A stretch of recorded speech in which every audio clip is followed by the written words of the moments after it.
Hello, magandang hapon. Nandito po kami ngayon sa city. Biglang baba lang po para ipaayos ang aming nasirang computer. Kasama namin ang dalawa naming anak, si Jacel at si John Bert. Ayan, nakitambay kami sa tabilang mall. At dito na rin po kami nagpalipas ng oras sa paghihintay sa kanilang tatay habang nagpapaayos ng computer. Ayan, nag-enjoy sila manood at maglaro sa kanilang mga gadgets. At dito na nga nagsimula ang kanilang pagkain.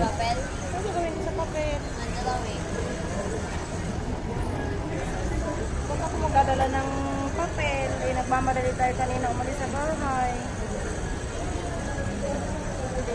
Boring. Nakaka-boring daw.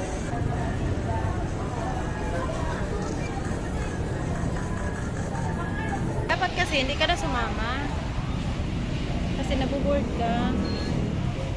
Dapat hindi ka na sumama, no? Hindi. Nabuboard ka lang. Gusto mo sama di, pero dito kayo. Gusto mo sumama kasi nandito ako. Kasi gusto ko ano sa lakas eh. Ayun yung aso. Parang may may event na mga pets yung mga ano nila. Yung mga At eto na, pagkatapos ng mahigit 3 oras na paghihintay, nag-aapura na sila. nandun yung sa paayusan ng computer eh. Tara. Ate, bitbitin na natin to. Bitbitin mo yun, oh. Ano? Ang gaganda ng mga puno na yun. Ano kaya ang tawag ng halaman na yan? Si Papa. Doon.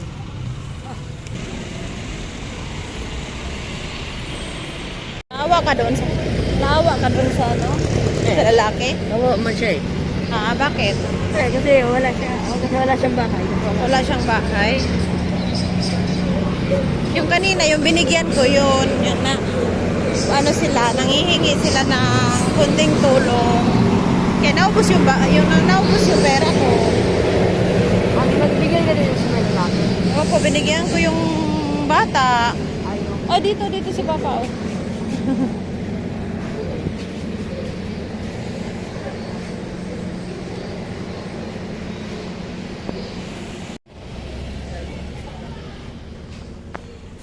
Oh, Pag hindi yan ano yan? na-price, hindi yan magagamit ang computer?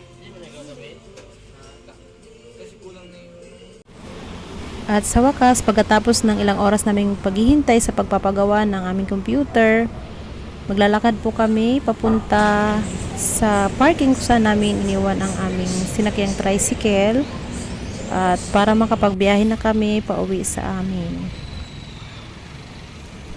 Medyo malayo-layo po yung pinag-iwanan ng aming tricycle dahil may mga kalsada po na bawal ipasok ang tricycle.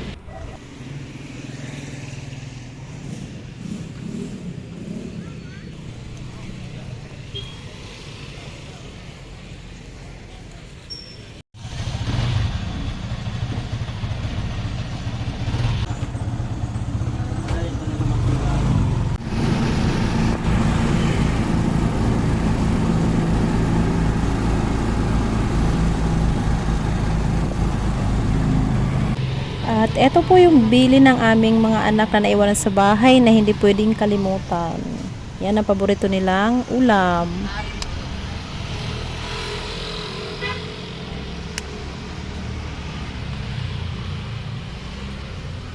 Yan yung paborito nilang ulam. Pagpupunta ng Legazpi ang kanilang nanay. Paborito mo yan, Nat? Ha? Paborito mo yan? Paborito mo yan, no? Opo. May yung kanina mamang pansit, yung kinain ko kanina. Zabzab din siya.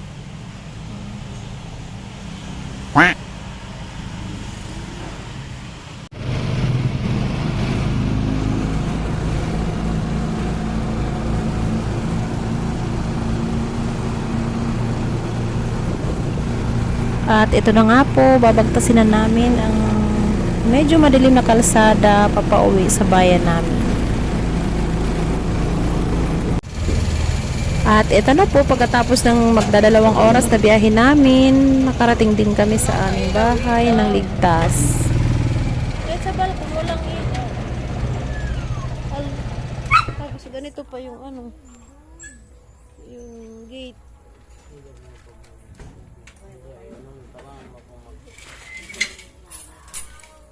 Hoy, bakit ang dilim? Bebe, ba't wala man lang ilaw? Ah.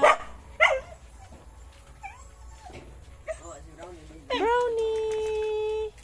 Brownie, baby! Natuwa si Brownie. Ay! Ang mga tutoy! Mga tutoy!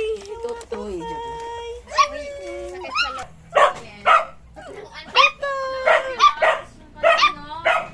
Naalin? Nagkatubig? Nagkatubig? Hello!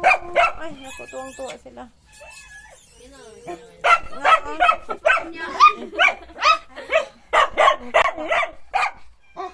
Ingay, ingay, ingay. Hindi kasi siya sinaba. There's not much to do when all I can